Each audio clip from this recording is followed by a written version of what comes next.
ಇನ್ನು ನಿನ್ನೆ ರಾತ್ರಿ ಮಧ್ಯರಾತ್ರಿ ಸಂಭವಿಸಿರುವಂಥ ಕಾಲ್ತುಳಿತಕ್ಕೆ ಏನು ಕಾರಣ ಅಂತ ನೋಡ್ತಾ ಹೋದರೆ ನಮಗೊಂದಿಷ್ಟೊಂದು ವಿಚಾರಗಳು ಗೊತ್ತಾಗ್ತಾ ಹೋಗುತ್ತೆ. ಏನಕ್ಕಾಯಿತು?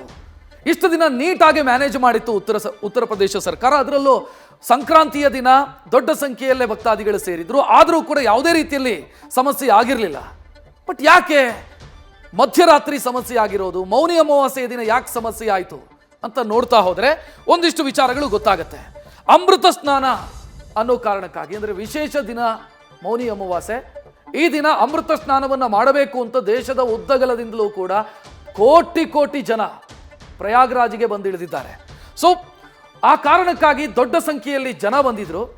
ಅಲ್ಲಿ ತಾತ್ಕಾಲಿಕ ಸೇತುವೆಗಳನ್ನು ಏನು ಮಾಡಲಾಗಿದೆ, ಆ ತಾತ್ಕಾಲಿಕ ಸೇತುವೆಗಳನ್ನೇನು ಮಾಡಿಕೊಂಡಿದ್ದಾರೆ, ಸೇತುವೆಯನ್ನು ನಿನ್ನೆಯ ದಿನ ಬಂದ್ ಮಾಡಲಾಗಿತ್ತು. ಜನ ದೊಡ್ಡ ಸಂಖ್ಯೆಯಲ್ಲಿ ಸೇರಿದ್ದಾರೆ. ನಿಮಗೆ ಈ ಮಹಾಕುಂಭ ಮೇಳ ನಡೆಯುವಂಥ ಜಾಗವನ್ನು ನಾನು ಎಕ್ಸ್ಪ್ಲೈನ್ ಮಾಡಬೇಕಾಗತ್ತೆ.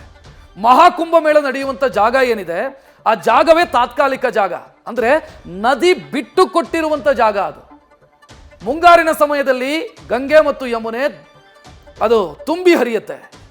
ಈಗ ಗಂಗೆ ಮತ್ತು ಯಮುನೆಯ ಆ ನೀರಿನ ಪ್ರಮಾಣ ಕಡಿಮೆಯಾಗಿದೆ. ಆ ಜಾಗದಲ್ಲಿ ಮಹಾಕುಂಭ ಮೇಳ ನಡೀತಾ ಇರೋದು. ಸೊ ಅಲ್ಲಿ ವ್ಯವಸ್ಥೆ ಏನು ಮಾಡಿದ್ದಾರೆ ಎಲ್ಲವೂ ಕೂಡ ತಾತ್ಕಾಲಿಕ ವ್ಯವಸ್ಥೆ ಅದು. ಸೊ ತಾತ್ಕಾಲಿಕ ಸೇತುವೆಯನ್ನು ಏನು ಮಾಡಿದ್ದಾರೆ, ಜನ ದೊಡ್ಡ ಸಂಖ್ಯೆಯಲ್ಲಿ ಸೇರಿದ್ರು ಅನ್ನೋ ಕಾರಣಕ್ಕಾಗಿ ತಾತ್ಕಾಲಿಕ ಸೇತುವೆಯನ್ನು ಬಂದ್ ಮಾಡಲಾಗಿತ್ತು. ಸಂಗಮದ ಬಳಿಗೆ ಬಂದು ಸ್ನಾನ ಮಾಡಬೇಕು ಅನ್ನೋದು ಭಕ್ತಾದಿಗಳ ಬಯಕೆ, ಜನರ ಬಯಕೆ. ಸಂಗಮ ಅಂತಂದ್ರೆ ಗಂಗೆ, ಉತ್ತರ ಭಾರತದ ಅತಿ ದೊಡ್ಡ ನದಿಗಳಾದಂಥ ಗಂಗೆ ಮತ್ತು ಯಮುನೆ ಒಟ್ಟು ಸೇರುವಂಥ ಜಾಗ. ನಮ್ಮ ನಂಬಿಕೆಯ ಪ್ರಕಾರ ಸರಸ್ವತಿಯು ಕೂಡ ಬಂದು ಸೇರುತ್ತೆ, ಗುಪ್ತಗಾಮಿನಿಯಾಗಿ ಬಂದು ಸೇರ್ತಾಳೆ ಅನ್ನುವಂಥ ನಂಬಿಕೆ ಇದೆ. ಸೊ ತ್ರಿವೇಣಿ ಸಂಗಮ ಅಂತ ಕರೀತಾರೆ, ಅಲ್ಲೇ ಸ್ನಾನ ಮಾಡಬೇಕು ಅನ್ನೋದು ಭಕ್ತಾದಿಗಳ ಲೆಕ್ಕಾಚಾರ ಆಗಿತ್ತು.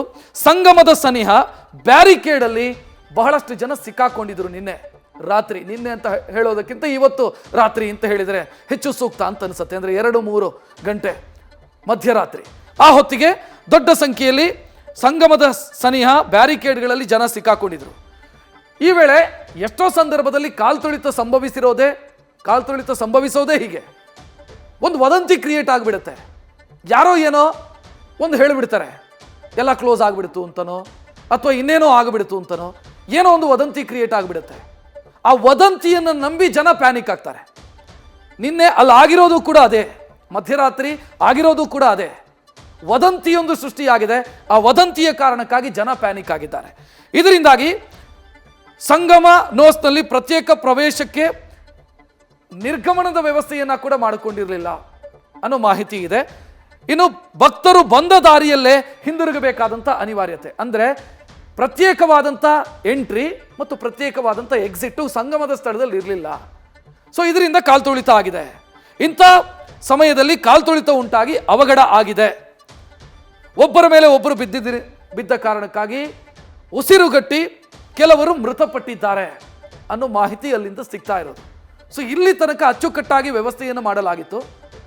ಮಧ್ಯರಾತ್ರಿ ದೊಡ್ಡ ಸಂಖ್ಯೆಯಲ್ಲಿ ಜನ ಸೇರಿರೋದು ಮತ್ತು ಜನರ ಅತಿ ಉತ್ಸಾಹ ಮತ್ತು ಆದಷ್ಟು ಬೇಗ ನಾನು ಅಮೃತ ಸ್ನಾನ ಮಾಡಬೇಕು, ನಾನೇ ಮೊದಲಿಗನಾಗಿ ಮಾಡಬೇಕು ಅನ್ನುವಂಥ ಉತ್ಸಾಹವೇ ಈ ಸಮಸ್ಯೆ ಆಗೋದಕ್ಕೆ ಕಾರಣ.